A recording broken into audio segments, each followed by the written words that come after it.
सरदार वल्लभ भाई पटेल भारतीय स्वतंत्रता संग्राम के प्रमुख नेताओं में से एक थे।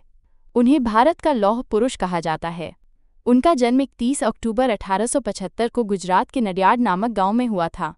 उनके पिता का नाम झवेर भाई और माता का नाम लाडबाई था। वे एक साधारण कृषक परिवार से थे। वल्लभ भाई बचपन से ही दृढ़ निश्चयी और साहसी थे। उन्होंने शुरुआती शिक्षा गुजरात में प्राप्त की। 1897 में उन्होंने मैट्रिक पास किया और फिर वकालत की पढ़ाई की। परिवार की आर्थिक स्थिति अच्छी नहीं थी, लेकिन उन्होंने कड़ी मेहनत करके 1910 में इंग्लैंड जाकर लॉ की पढ़ाई की और वहां से बैरिस्टर बनकर लौटे। भारत लौटने के बाद उन्होंने अहमदाबाद में वकालत शुरू की।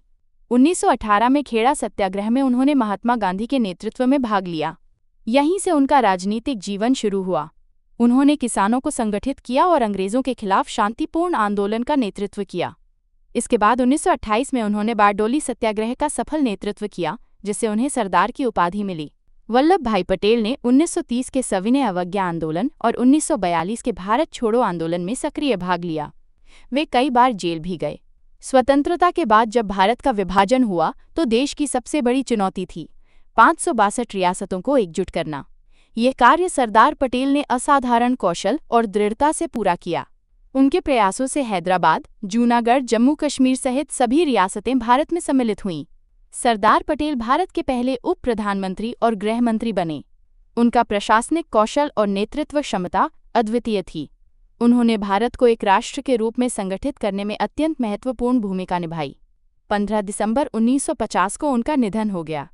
भारत के एकता और अखंडता में उनके योगदान को कभी भुलाया नहीं जा सकता।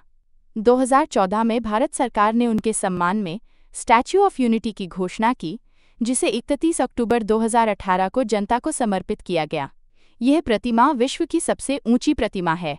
सरदार पटेल का जीवन हमें ये सिखाता है कि एकता, दृढ़ता और नेतृत्व से असंभव को भी संभव बनाया जा सकता है।